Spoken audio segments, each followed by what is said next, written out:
Ассалаумағалейкум. Бүгін сіздермен бірге оюмен құрақ араластырған көрпеше тігетін боламыз. Бізге осындай екі түсті мата керек, парча керек, хабы мата керек, фрезелен керек және паутинка керек.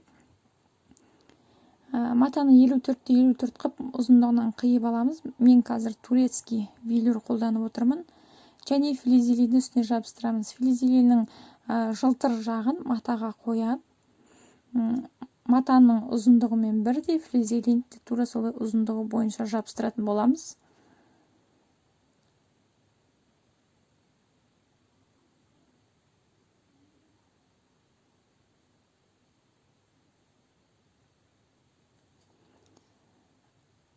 Парсыз ыстығы түкпен басып шығамыз. Парды жиі бермейміз, анда-санда беріп отырамыз парды.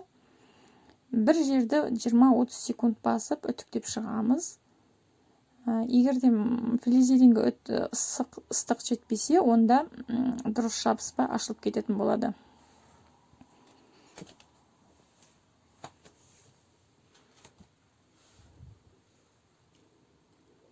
Асықпай үтіктейміз. Әбден жабысқанша, жабысқаны өзі білінеді. Флизеленнің түсі көкшіл түске айналады.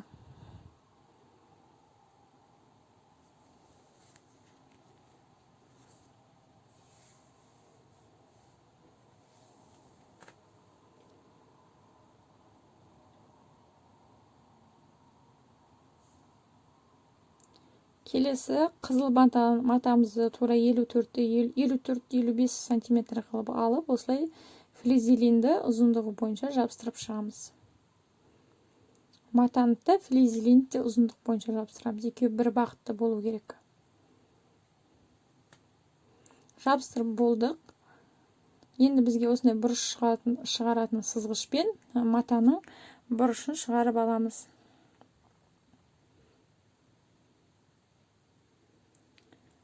Матаның ұзындығы бойынша осылай тегістейміз бірінші.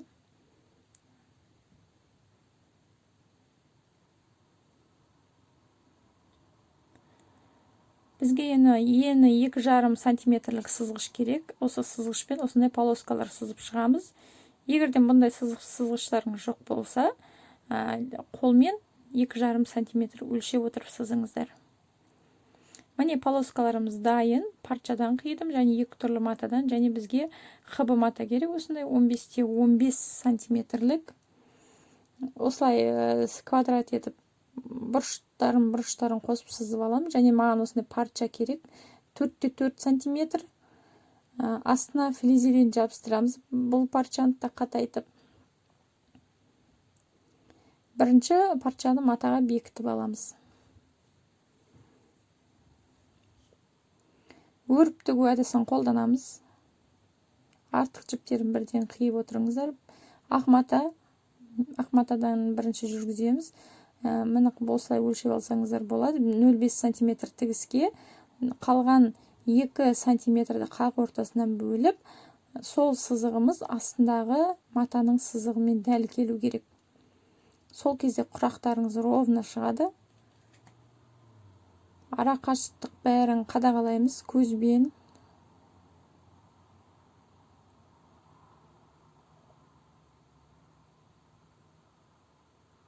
Осылай отырып мен қиғандай қылып, матаны қайырып қиямыз.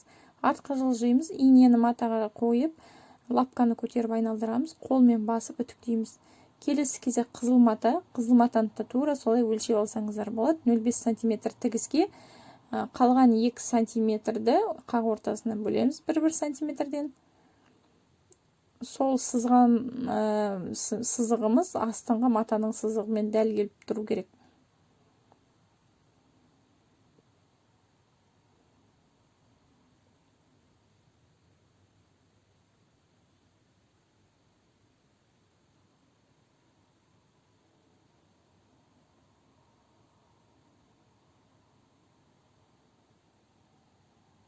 Қолмен басып осылай үтіктейміз. Келесі кезек ақ мата.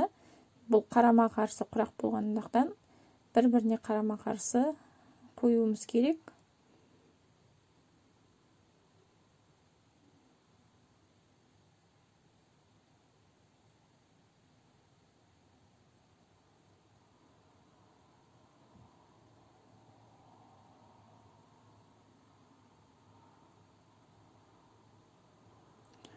артқа мәреге барып тоқтаймыз. Инені матадан суырмаймыз, лапканы көтеріп матаны айналдырамыз. Келесі қызыл.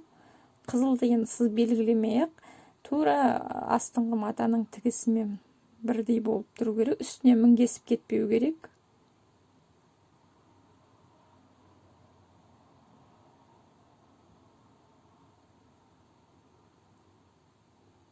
Бұл жерден мәреге барып тоқтамаймыз, сол тоқтаған жерімізді тоқтап тұрамыз.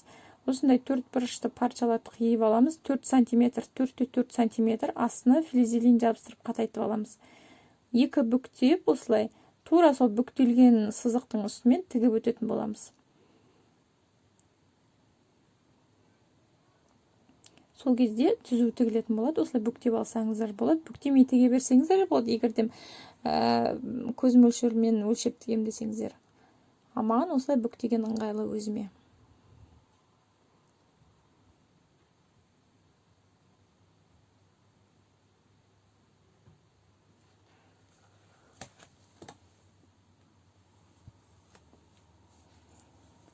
Төрт бұрышына төртеу керек. Төрт бұрышына 4 парчадан жүргізіп отыруымыз керек осылай. Парчаның бұрышы астыңғы матаның бұрышымен сай келу керек.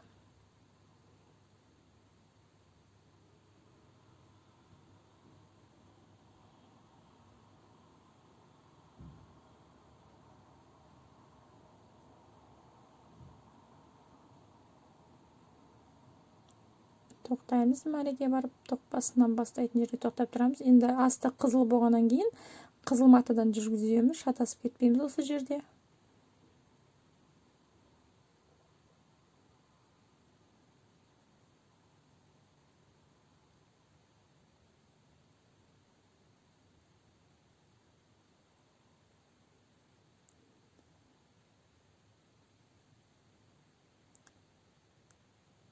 Енді келесі кезек ақ мата. 0,5 сантиметр тігіске қалдыруды ұмытпаймыз.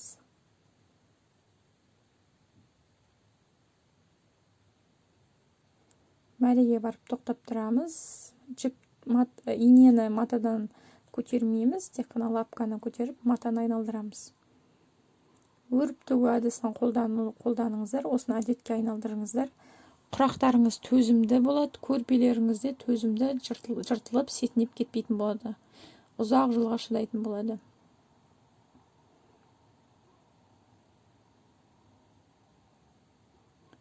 Енді аққа, енді келесі кезек ақ мата.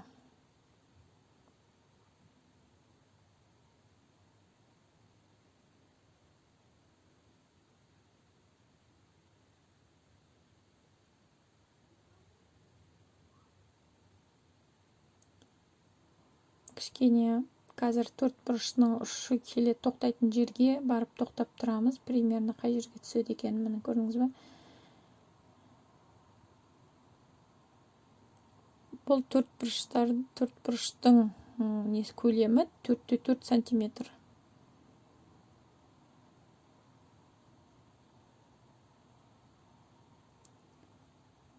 Бұрыштарына келтіре отырып, осылай үстінен тігіп өтіп отырамыз.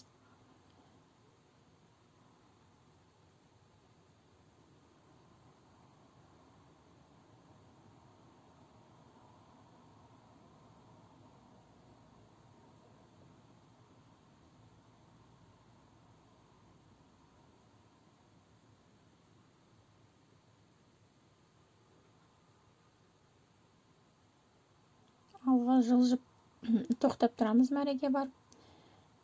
Енді матадан жүргіземіз, ақ матадан жүргізетін боламыз.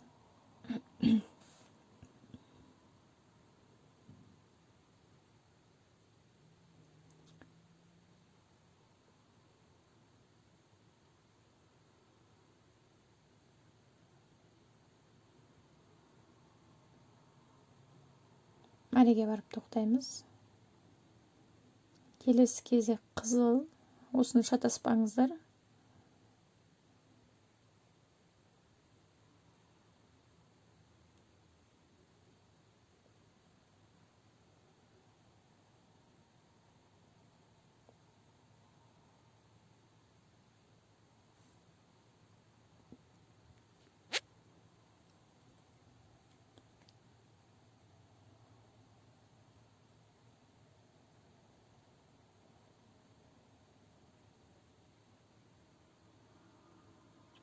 көз мөлшермен барлығын қадағалап отырамыз, құрағымыздың түзу шығып келе жатқанын.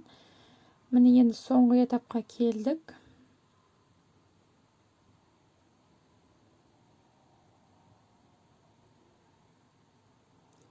Тура осы өлшеммен тіксеңіздер, құрақтарыңыз түп-түзу шығатын болады. Не үлкен болмайды, не кіші болмайды.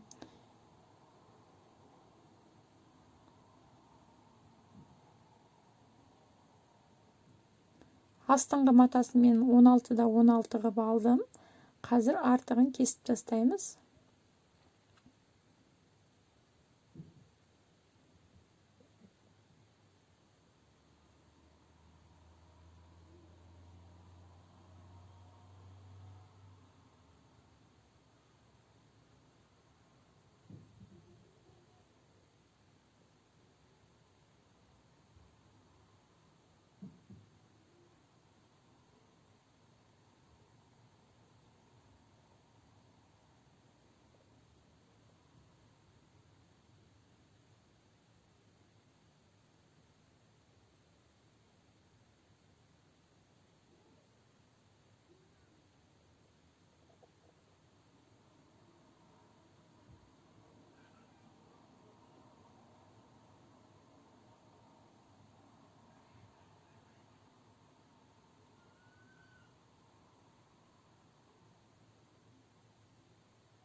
Міне бітті. Құрағымызда енді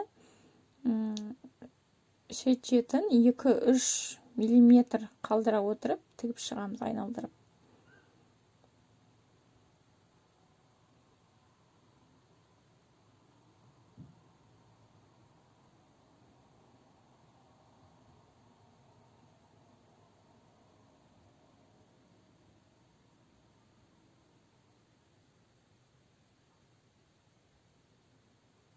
Енді артық маталарын қиып тастаймыз.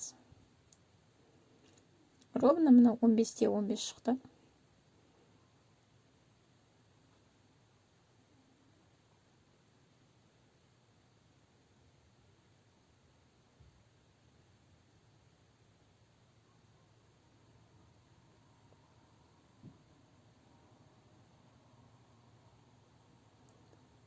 Құрағымыз дайын.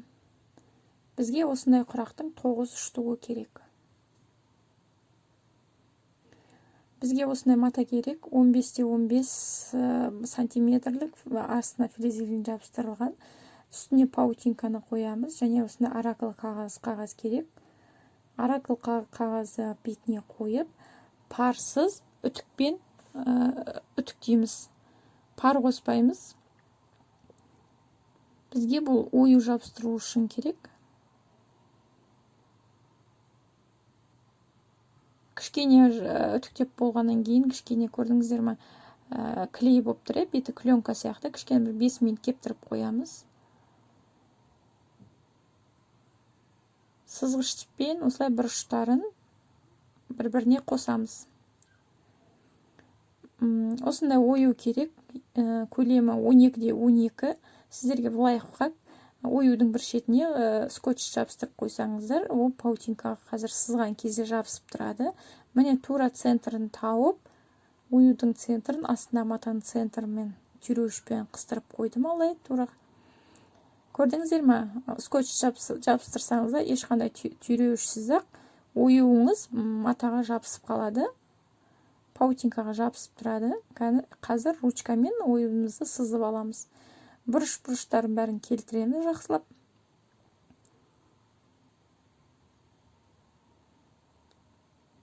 Паутинкадан кейін бір жақсы жері осылай ручкамен оюыңызды сыза берсеңіз болады.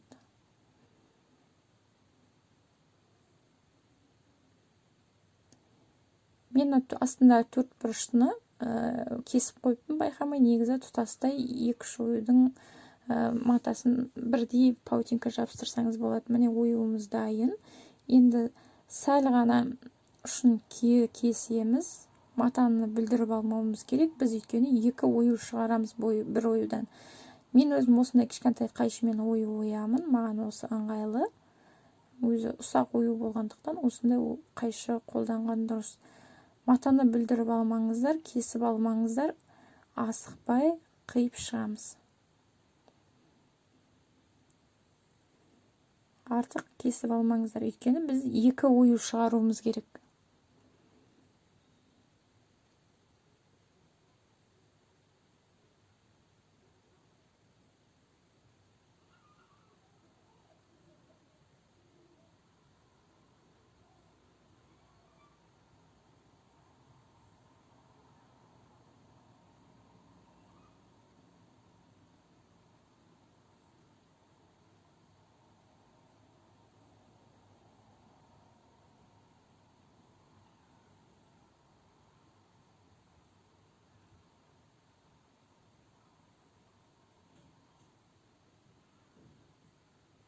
Міне көрдіңіздер ма, бізде 2 ою шықты, сыртқы ою және ішкі ою.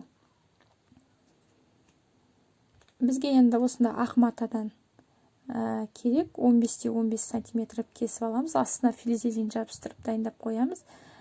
Және сыртқы оюды осылай қойып, қазір үтікпен үтіктеп жабыстырып шығамыз.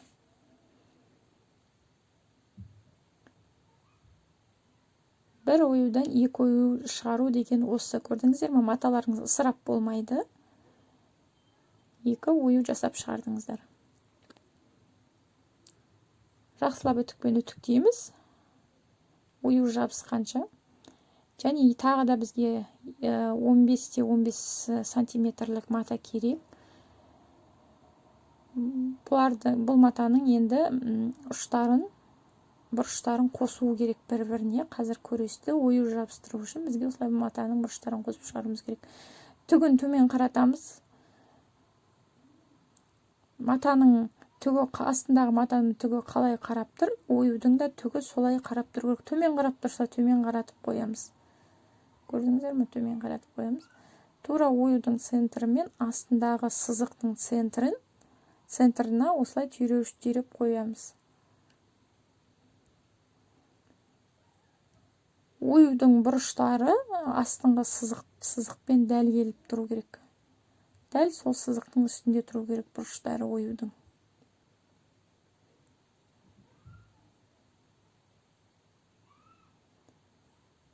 Енді үтікпен басып үтіктеп шығамыз. Мен кішкентай ою болғаннан кейін былай үтіктедім. Негізі үлкен ою болса, марлымен үтіктеу керек. Дымқыл марлымен. Міне бізге осындай 4 ою керек. Сіз 2 ою ойып аласыз, 2 оюдан 4 ою шығардық. Көрдіңіздер ғой? 2 сыртқы ою, 2 ішкі ою. Енді біз оюды зигзагпен тігеміз. Бірінші S-қа қоямыз. Мен өзім 1-ге қойдым, одан кейін 3-ке қойдым астындағы зигзагтың көлемін.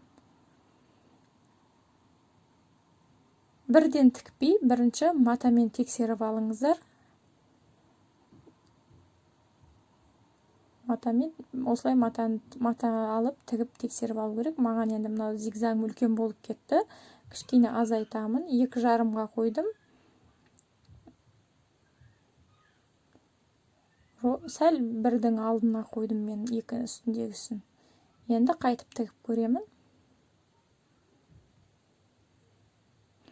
Енді мына тігіс маған болады. Осы тігіспен тігіп шығатын боламын. 1-ден тікпей осылай тексеріп шығыңыздар бірінші.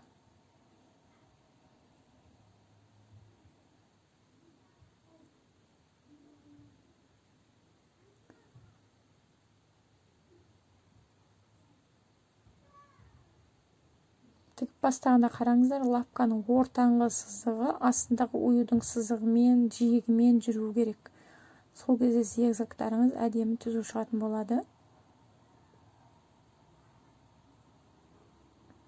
Инені матадан көтермей лапканы айналдырып, тағы да тура солай оюдың жиегімен тігіп шығуымыз керек. Ортаңғы сызық оюдың жиегіне сай келу керек.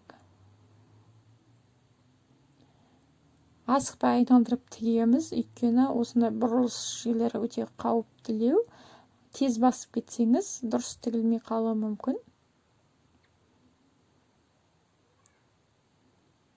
Бұрышқа келдік, енді инені матадан шығармаймыз, лапканы айналдырамыз осылай көтеріп отырып.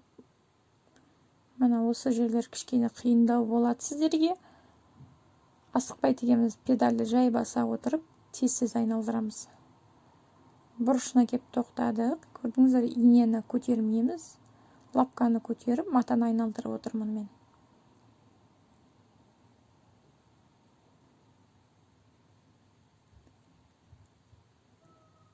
Инені ішке қарай емес, сырт жағына қалдырыңыздар.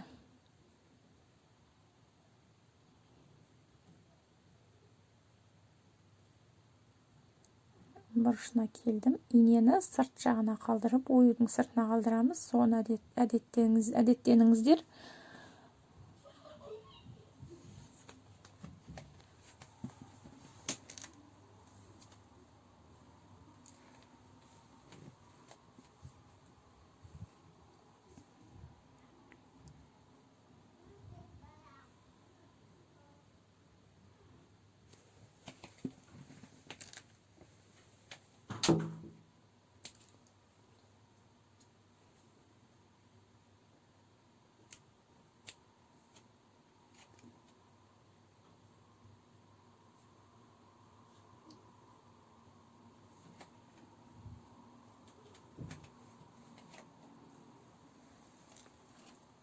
Осылай асықпай зигзагтап тігіп шығамыз. Бірден сіздерді әдемі болып шықпауы мүмкін. Бірте қол үйрене келе әдемі шығатын болады. Зигзаг тігуде былай оңай емес, көзге көрінгенмен. Мынау мата негізі тайғақтайды, қолға перчатка кию керек екен. Қолды сырғып тұрмайды мынаны. Сол үшін мен қатты басып отырып тігіп отырмын. Строительный қолданатын перчаткалар болады ғой, ХБ перчаткалар сондай қолдану керек екен. Сіздерге кеңес беремін.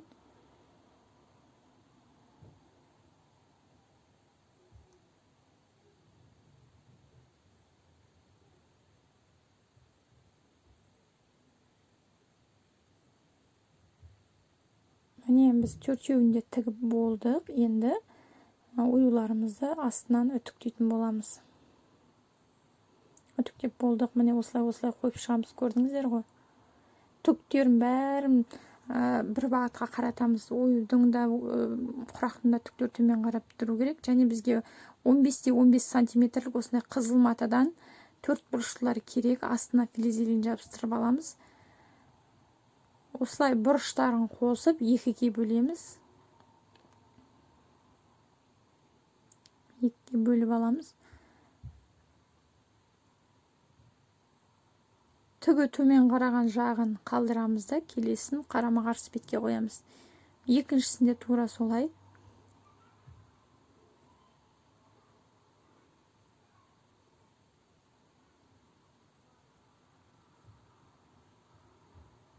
Түгін төмен қараған жағын қалдырып, екіншісін жоғарыға қоямыз. Сол кезде құрақтарыңыздың түктері бәрі бір бағытта тұратын болады. Бұны біз енді екі бұрышында қосып аламыз осылай. Бұрыштарына керек болмады бізге.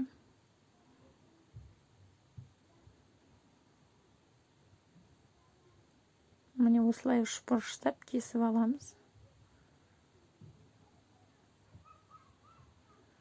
Түгін төмен қаратуды ұмытпаймыз. Міне көрдіңіздер, қолмен сипап көріп, түгі қалай қарай төмен тұр, тура сол жерге барып қоямыз.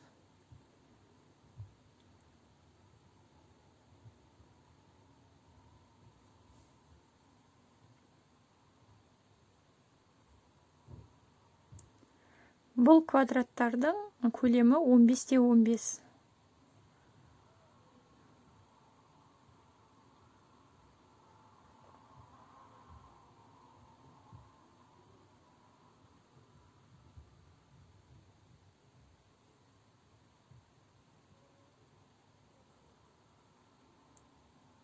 Түгін төмен қаратамыз. Екіншісін қарама-қарсы бетке қоямыз. Міне біздің құрамыз осылай болды. Енді бұларды біріктіреміз.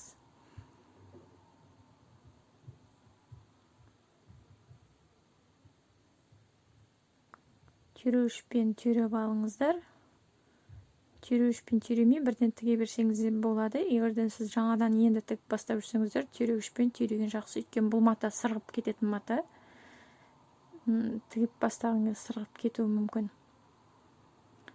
Бірінші осылай қатар-қатар бір-бірімен біріктіріп аламыз.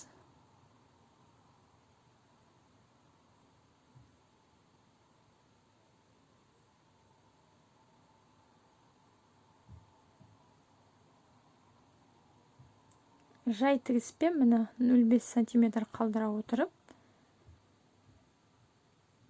осылай тігіп шығамыз.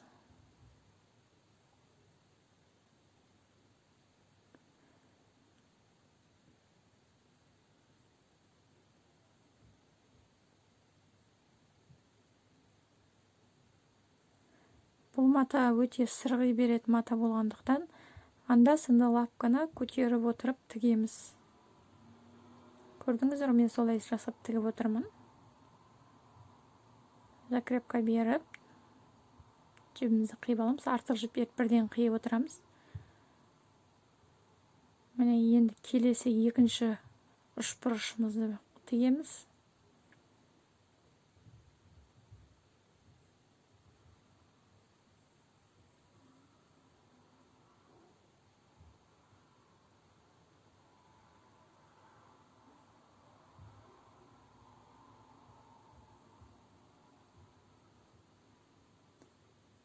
Лапканы көтеріп отырып, анда-санда көтеріңіздер, жиі емес. Көтере отырып тігіп алуымыз керек.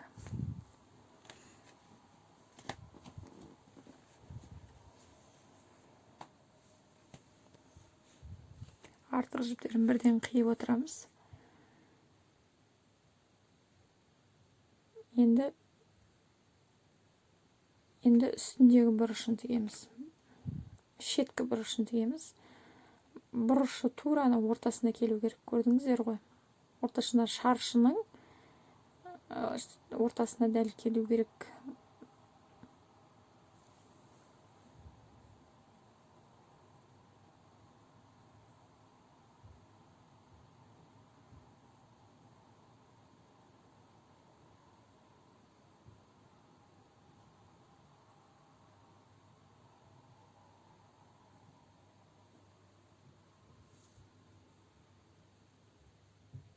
Міне біздің бір полоскамыз дайын болды. Енді екінші қатарды тігетін боламыз.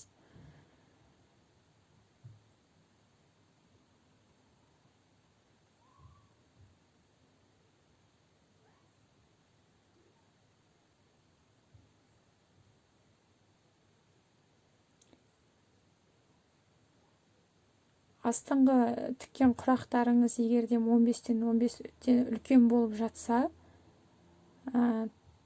тегіс дейміз. Барлығын ровно 15-те 15 қылуымыз керек. Кіші болмау керек, немесе үлкен болып кетпеу керек. Үлкен болып кетсе, қысқартыңыздар құрақты.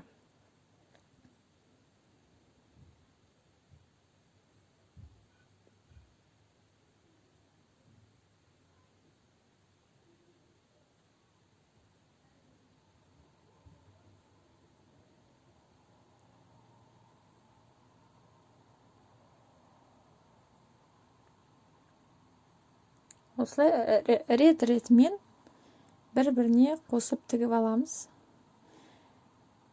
Бұларды біріктіру үшін қалың ине қолданыңыздар. Мен 90-дық немесе 110-дық ине қолдандым. 90-дық иненің өзі көтере алмай қалуы мүмкін. 110-дық ине қолданыңыздар.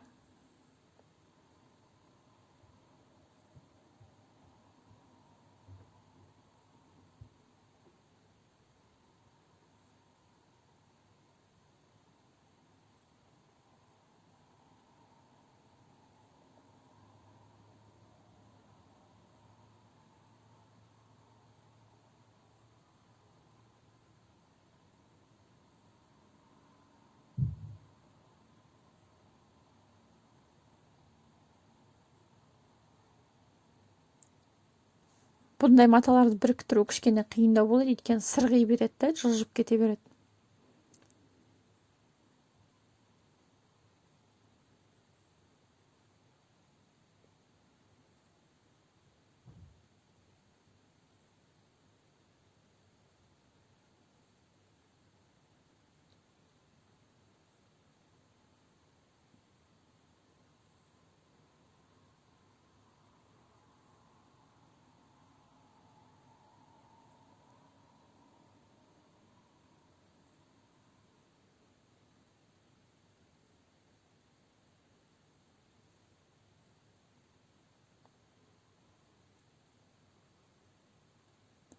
осылай ретімен асықпай біріктіріп аламыз бәрін.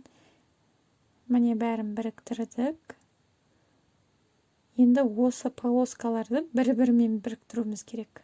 Көрдіңіздер ғой қандай қылып.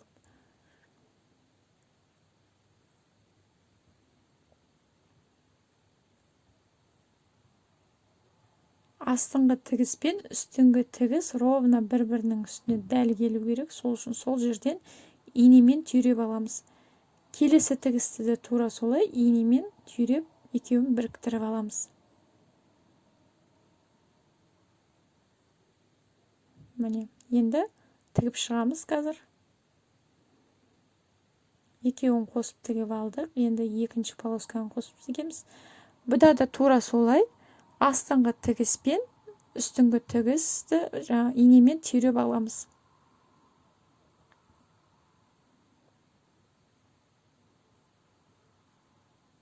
Тіккен кезде ертең инемен түйремесеңіздер былай бір-бірінен ажырап жылжып кетуі мүмкін. Бұрыштары бір-біріне сай келмей қалуы мүмкін. Сол үшін бірінші түйреп алыңыздар.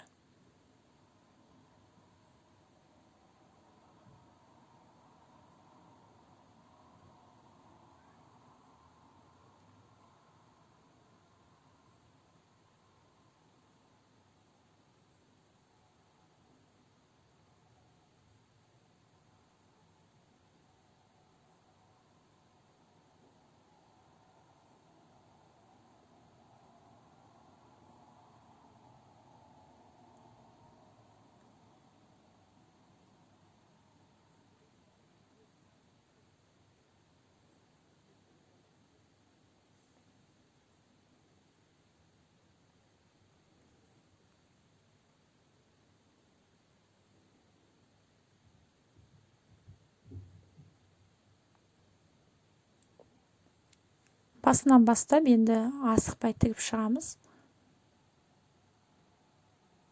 Басын закрепка береміз кішкене. Лапканы көтеріп отырып, анда-санда тігіп алыңыздар. Астыңғы тігіс пен үстіңгі тігіс бір-бірінен кілт сияқты қарама-қарсы тұру керек. Асты оңға жатса, үсті солға қарай жатып тұру керек. Екеуі де бір бағытта жатпау керек. Соны да ескеріңіздер тіккен кезде. Міне үсті маған былай оңға қарай жатып тұр. Енді астын мен солға қарай жатқызым, жоғары қарай көтеріп отырып.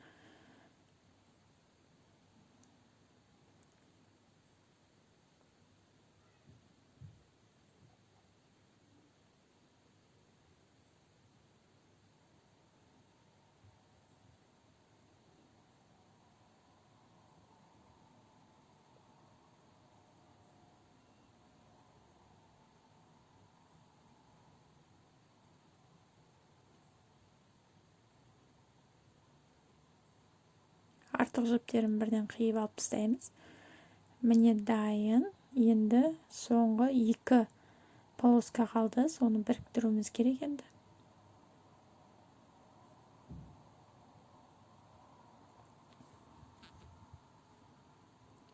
Бұл артта тура солай тігістерін бір-біріне үстіне беттестіріп отырып, түйреп алып тігеміз.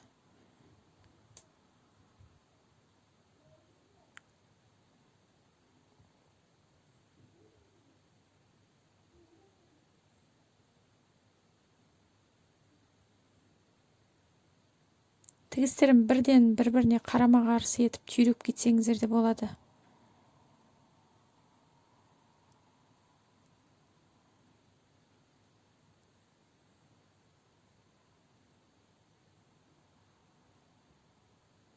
Міне барлығын беттестіріп тігіп шықтық. Асты осылай болып шықты. Көрдіңіздер ғой, астында өріп тігілген, артық жіп жоқ. Құрақта ешқандай артық жіп жоқ. Енді тігістері қалай жатыр, солай тура үтіктеп шығатын боламыз.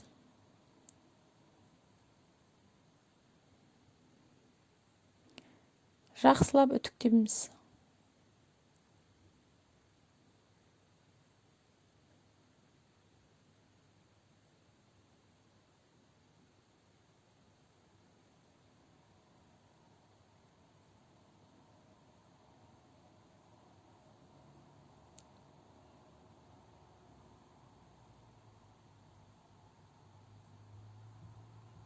үтіктеп шықтық, дайын болды. Енді өлшейміз. Меніңкі 58 шықты. 58-де 58 болды ровно. Енді қасына жиегін жүргізуіміз керек. 75-ті көрпе шығару үшін ені 9 сантиметр, ұзындығы 58 емес, мен 59-60 қып алдым. 1-2 сантиметр артық қылдым. Артығын ештеңе етпейді, кесіп тастаймыз. Өйткені артық болғаны дұрыс, жетпей қалғаннан. Бұл мата созылады, сондықтан жетпей қалуы мүмкін.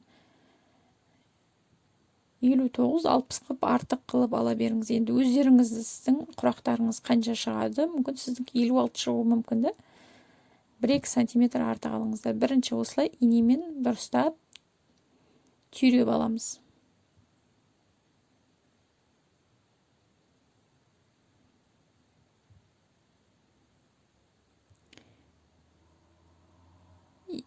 Қарама-қарсы бетін бірінші бір-біріне қарама-қарсы етіп, екі полосканы солай тігіп аламыз. Бірінші. Міне тігіп болдық. Енді жоғарғы бетіме астыңғы бетін өлшейміз. Неше сантиметр шықты? 75 шықты менде.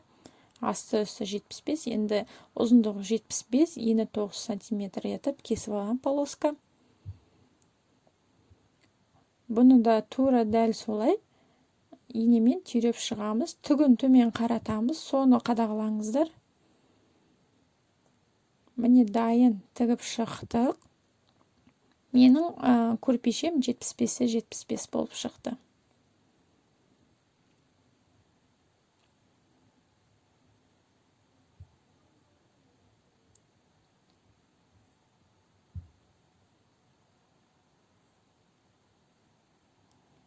Енді бізге астарын тігу керек.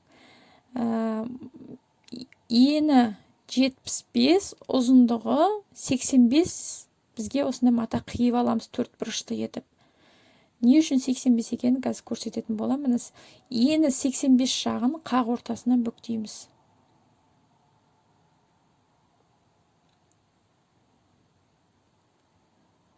Матаның 85 жағы, мұны көрдіңіз ғой, ені 85.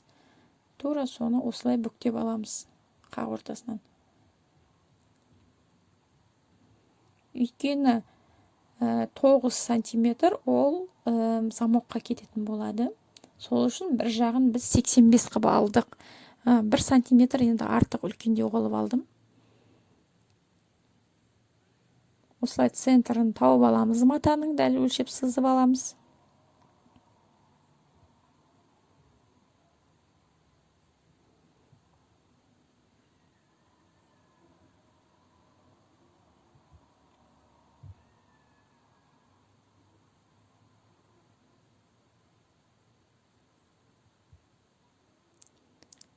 Міне сыздық. Енді 8 сантиметр полоска сызып алуымыз керек бізге. Сызық сызып алуымыз керек.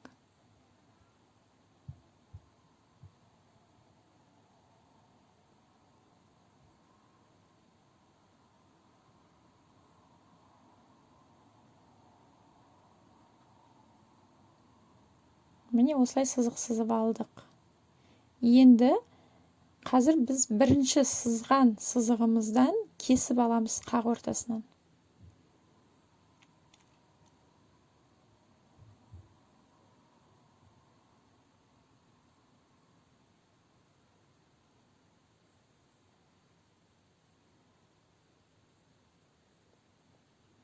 Бірінші бөлігін қойып қоямыз қазір.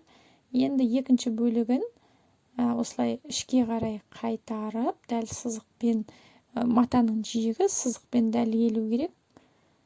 Міне осылай үтіктеп шығамыз.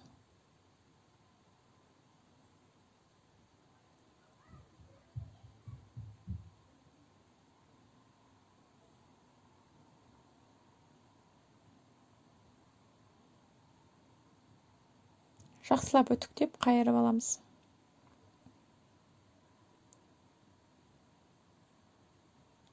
Міне көрдіңіздер ғой, осылай үтіктеп алдық. Енді бізге осындай лапка керек бір жақта замок салу үшін. Ол кез келген бытовой машинада болады. Осындай замокқа арналған лапка. замок керек, ені 80-дік, меніңкі 70-дік замок негізі, бары осы болғаннан кейін осыны қолдандым. Негізі 80-дік замок алыңыздар.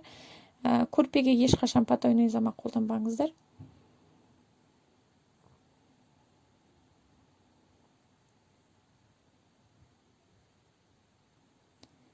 Замоктың оң жағы осылай ішке қарап тұру керек.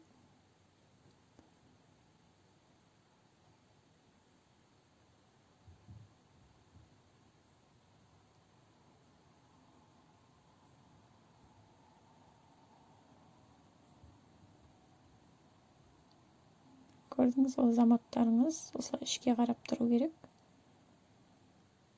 Замоктың жиегімен, лапканы замоктың жиегімен ала отырып, тігіп шығамыз. Замокты қайырған матаның жиегіне тақап отырамыз.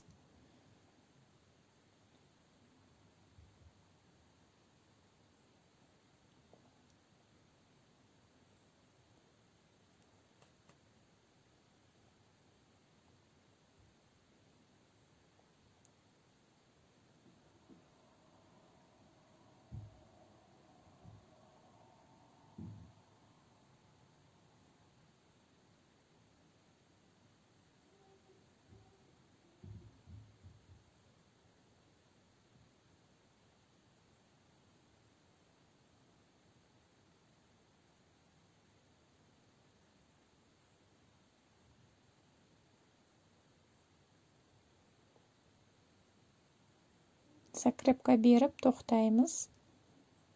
Міне замоктың бір жағы тігіліп бітті. Енді екінші жағын тігеміз. Бағанағы кесіп алған екінші бөлігімізді екеуінің түгін қарау керек, қалай жатып тұр. Ана екінші бөліктің түгін солай қарай жатқызамыз, және замок қай жерден бітті, тура сол жерден тоқтауымыз керек. Сол жерден бастауымыз керек. Қазір замок тіккенде сол үшін борымен сызып алыңыздар. Көрдіңіздер ғой?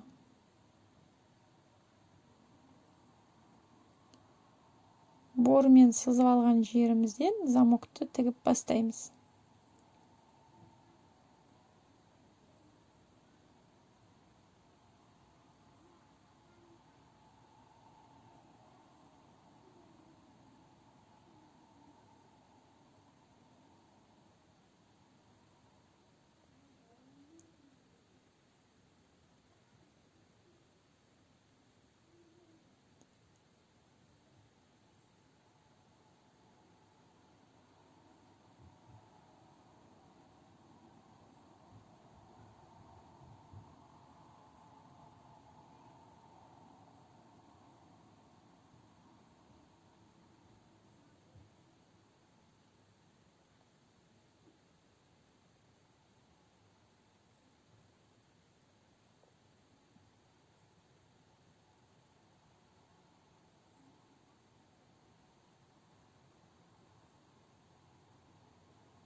Мен өзім шатасып кеттім, қайтадан басынан бастайын деп жатырмын.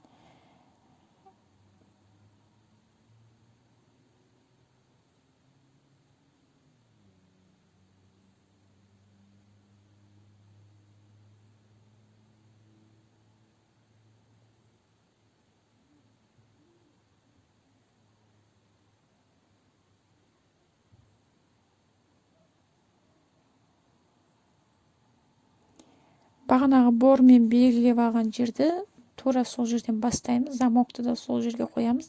Басынан бастағанда закрепка беруді ұмытпаңыздар, өйткені замок сетінеп кетпеу керек. Лапканың жиегі замоктың жиегімен жүріп өту керек. Сол кезде замоктарыңыз түзу шығатын болады, қисаймайды.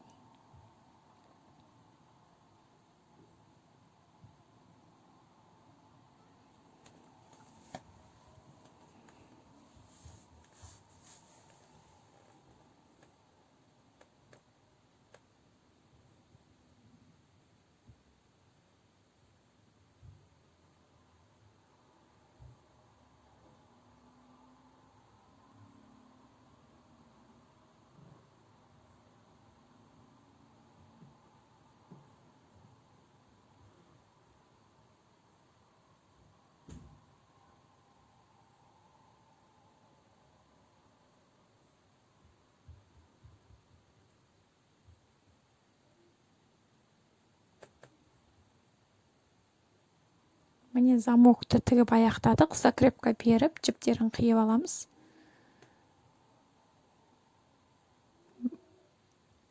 Замогымыз дайын. Міне бағанағы қайырған жеріміз не үшін қайырамыз? Өйткені замок көрінбей тұру үшін осылай қайырып қоямыз. Артық 8 см сол үшін керек. Көрпешеге ешқашан потайной замок қолданбаңыздар, тек қана осындай қатты замок қолданыңыздар. Енді астарын тігетін боламыз. Асты мен үстін бір-біріне біріктіретін боламыз.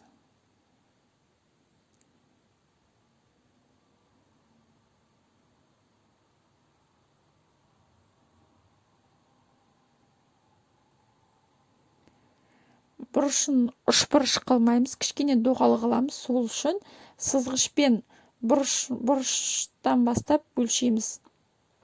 2 см өлшеп қалдырып, осылай доғал қылып қолмен сызып аламыз. Тіккен кезде осылай доғал қылып тігіп кететін боламыз.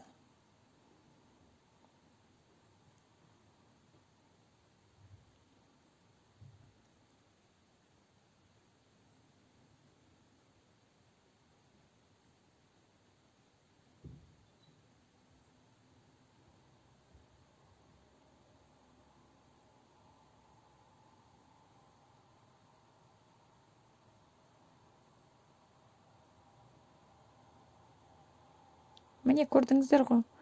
Бірінші инемен түйреп аламыз, әдемілеп.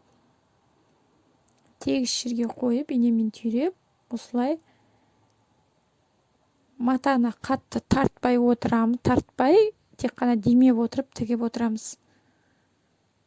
Қатты тартсаңыздар созылып кетуі мүмкін, тек қана демеп отыру керек, тартпау керек.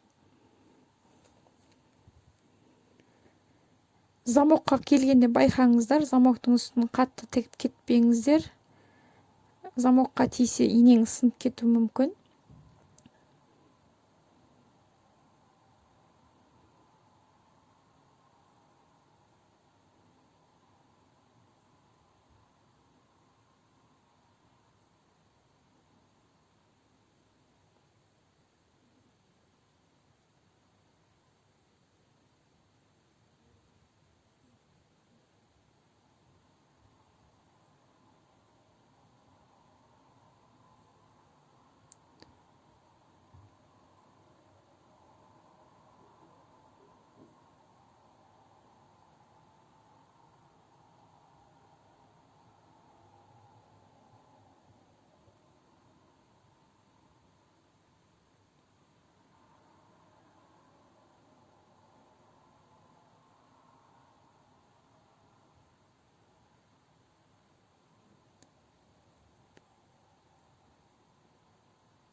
Матаны тіккен кезде, осы біріктірген кезде, түгінің төмен қарай жатыңқы жағымен тіксеңіздер, жылжымай жақсы тігілетін болады.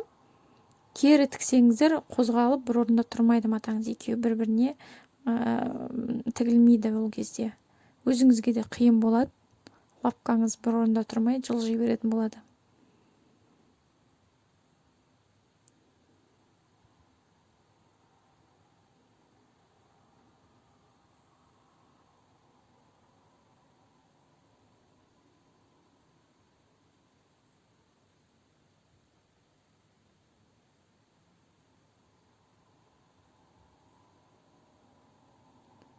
Бұрышын көрдіңіздер ме? 2 см аламыз да, осылай қолмен доғал жасаймыз. Бормен сызып алыңыздар осылай. Тіккен кезде енді міне осылай айналдырып тігіп өтеміз. Бұдан да қатты доғал қылып жасасаңыздар болады, 3-4 см етіп.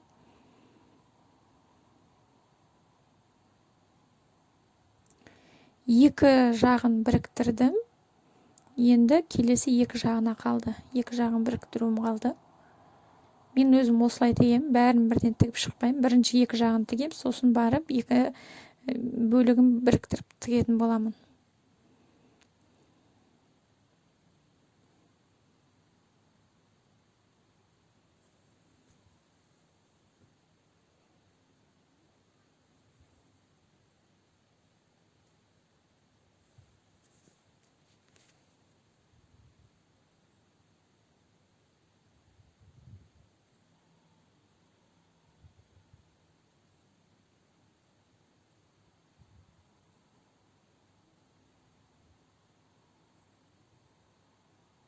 Міне, енді екі жағын тігуге көштім. Бұрышын доғал қылып шығарып аламыз. Не себепті мен бәрін бірден сразу айналдырып шықпаймын. Өйткені бірінші екі жағын тігіп алып, қайтадан мен өлшеуім керек. Өйткені мата жылжиды, сырғиды. Бірден айналдырып тігіп шықсаңыз, қисық болуы мүмкін. Кейбір жерлер дұрыс тігілмей қалуы мүмкін. Осылай бөлшектеп, осылай бөліп тігемін. Бірінші екі жағын, сосын барып тағы екінші бөлігін өлшеп алып, қайтадан тігем, инемен түйреп отырып.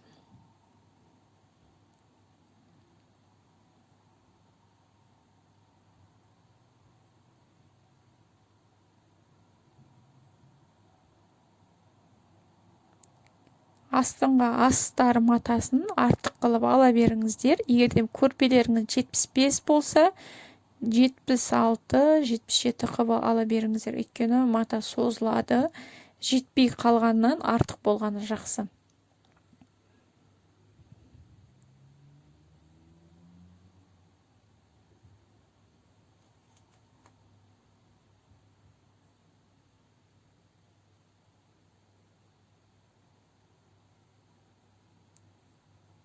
Замоктың үстін байқаймыз, асықпай тігеміз. Замок ең апасына жер, өйткені инені сындырып жіберу мүмкін.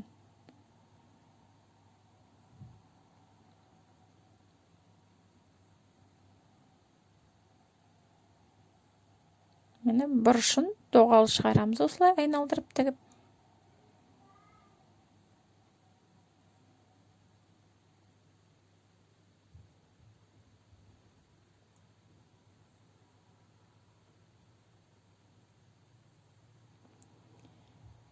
Енді артық маталарды қайшымен қиып тастаймыз. Егерде оверлоктарыңыз болса, қайшымен қимай-ақ бірден оверлоктасаңыздар болады.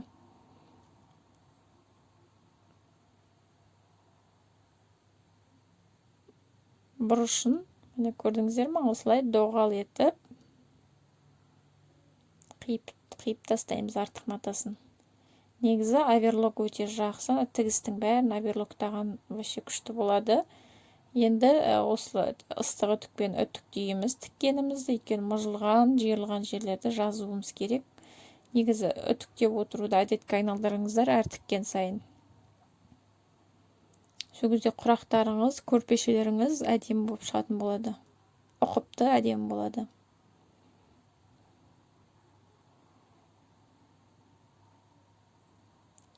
Көрдіңіздер ме, байқадыңыздар ма? Мыжылған, тартылған жерлердің бәрі кәдімгідей жазылып жатыр да.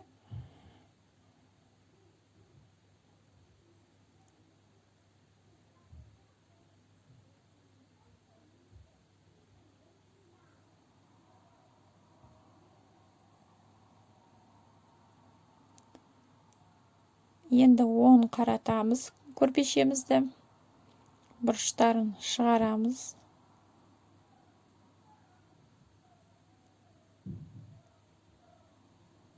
Міне біздің көрпешеміз дайын. Шай көрпе шықты, ені 75-75. Тура осы техникамен үлкен 2-20, 2-30 көрпешелер жасап шығаруға болады. Бұрыштарын қараңыздар, доғал.